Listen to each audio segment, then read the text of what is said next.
নমস্কার, আমি অ্যাস্ট্রোলজার শুভঙ্কর শাস্ত্রী। আজকে আপনাদের সঙ্গে একটা ভালো বিষয় নিয়ে আমি উপস্থিত হয়েছি। বিষয়টা হচ্ছে অনেক মাঙ্গলিক ছেলের সঙ্গে নাকি মাঙ্গলিক মেয়ে বিয়ে দিলে নাকি বিবাহিত জীবন তাদের ভালো হয়। কিন্তু আমি প্র্যাকটিক্যাল হিসাবে যতটা দেখেছি, আমি অনেক চার্টের মধ্যে দেখেছি ছেলে জন্মছকে মাঙ্গলিক আছে, কোনো মাঙ্গলিক মেয়ের সঙ্গে বিয়ে হয়েছে, তারপরেও কিন্তু বিবাহিত জীবন সুখের নয়। আমি দেখেছি, আর যে জিনিসটা আমি দেখি সেই জিনিসটা আমি আপনাদের সঙ্গে তুলে ধরি। তো সবার প্রথম একটা কথা শুনুন, শাস্ত্রকারেরা বলেছেন লগ্ন, চতুর্থ, সপ্তম, অষ্টম, দ্বাদশে মঙ্গল যদি কোনো জাতক জাতিকা জন্মছকের মধ্যে থেকে থাকে নাকি মাঙ্গলিক দোষ হয়। হ্যাঁ, অবশ্যই লগ্ন, চতুর্থ, সপ্তম, অষ্টম, দ্বাদশ এই পাঁচটা স্থানে যদি মঙ্গল থাকে তাহলে কিন্তু মাঙ্গলিক দোষ হয়, এটা আমিও মানছি। কোনো কোনো জ্যোতিষ আবার দ্বিতীয়ভাবে মঙ্গল থাকলেও নাকি মাঙ্গলিক দোষ, সাময়িক মাঙ্গলিক দোষ নাকি ধরে থাকে। সবার প্রথম একটা কথা জানুন, শাস্ত্রকারেরা নক্ষত্রকে তিনটি ভাগে বিভক্ত করেছেন।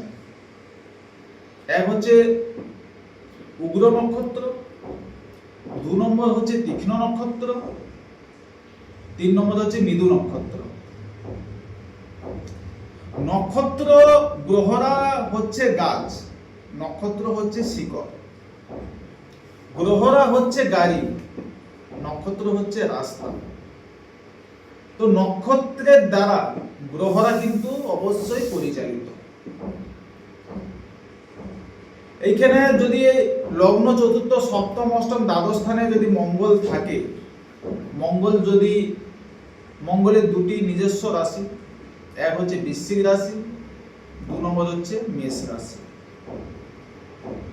মঙ্গলের মিত্র রাশি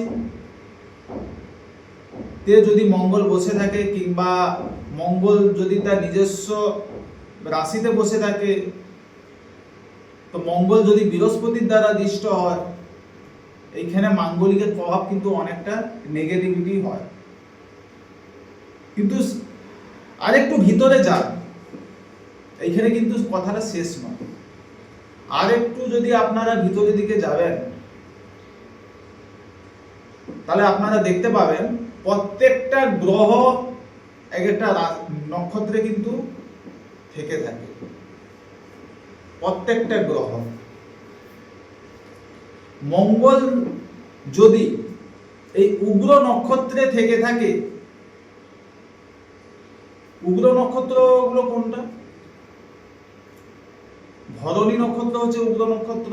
ভরণী আছে, পূর্ব ভাদ্রপদ আছে, পূর্বাষাঢ়া আছে, পূর্ব ফাল্গুনী আছে, মঘা, এই কটি নক্ষত্র হচ্ছে উগ্র নক্ষত্র। তো আমি বলতে চাইছি, মঙ্গল যদি কোনোভাবে নিজস্ব রাশিতে থেকে থাকে কিংবা মঙ্গল যদি কোনোভাবে মানে মিত্রভাবে থেকে থাকে, মঙ্গল যদি কোনোভাবে বৃহস্পতির দ্বারা দৃষ্ট হয়, বা আপনি কোনো মাঙ্গলিক মেয়েকে বিয়ে করলেন, তো মাঙ্গলিকের প্রভাব অনেকটা নেগেটিভিটি হয়। কোনো মাঙ্গলিক ছেলের সঙ্গে মাঙ্গলিকের বিয়ে দিলে অনেকটা নেগেটিভিটি হয়। কিন্তু জাতক জাতিকার কোনো একজনের মধ্যে যদি মঙ্গল এই উগ্র নক্ষত্রে থেকে থাকে, তাহলে বিবাহিত জীবনে তুমুল ভাবে অশান্তি দেখতে পাওয়া যায়।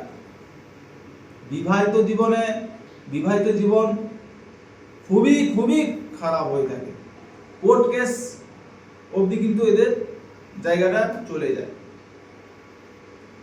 জীবনের শান্তি এদের কিন্তু দেখতে পাওয়া যায় না। মারপিট, ঝগড়াঝাটি, মামলা মোকদ্দমা কিন্তু চলতে থাকে। মঙ্গল যদি মৃদু নক্ষত্রে থেকে থাকে। এবারে আসি, মঙ্গল যদি তীক্ষ্ণ নক্ষত্রে থাকে, তীক্ষ্ণ নক্ষত্র হচ্ছে জ্যেষ্ঠা নক্ষত্র, অশ্লেষা নক্ষত্র, মূলা নক্ষত্র। এই মঙ্গল যদি তীক্ষ্ণ নক্ষত্রে থাকে, মানে আমি দেখেছি মঙ্গল যদি তীক্ষ্ণ নক্ষত্রে থাকে, বিশেষত এদের কিন্তু ডিভোর্স হয় না, মানে কোর্ট কেসের মাধ্যমে এদের কিন্তু ডিভোর্স হয় না, বা ডিভোর্স অবধি এরা কিন্তু যায় না। কিন্তু হ্যাঁ, হাজব্যান্ড ওয়াইফকে ডমিনেট করবে, কিংবা ওয়াইফ হাজব্যান্ডকে ছোট করবে, প্রত্যেকটা বিষয়ের উপরে এরা কিন্তু ছোট করবে। একসঙ্গে থাকবে কিন্তু দুজনের মতিগতি আলাদা। এ একটা বিষয় কিছু চাইলে সে অন্য রাস্তায় হাঁটবে, মানে দুজনের স্বভাবের জায়গায়ও অ্যাডজাস্টমেন্ট হবে না, কিংবা কথাবার্তার জায়গায়ও অ্যাডজাস্টমেন্ট হবে না, মানে দুজন দুজনের মধ্যে কিন্তু থেকে থাকে। মঙ্গল যদি এই তীক্ষ্ণ নক্ষত্রে থাকে, বিশেষত এদের কিন্তু দাম্পত্য জীবন ততটা কিন্তু ভালো হয় না, কিন্তু ডিভোর্সও হবে না। এবার আসি, মঙ্গল যদি মৃদু নক্ষত্রে থাকে, তাহলে আপনি কোনো মাঙ্গলিক ছেলের সঙ্গে মাঙ্গলিক নিয়ে বিয়ে দিলে সে মাঙ্গলিকের প্রভাবটা অনেকটাখানি কমে যায়। তাহলে আমি যেটা বলতে চাইছি, আপনি কোনো মাঙ্গলিক মেয়েকে বিয়ে করলেন, কিংবা আপনি মাঙ্গলিক আছেন, আপনার মঙ্গল কিন্তু উগ্র নক্ষত্রে আছে।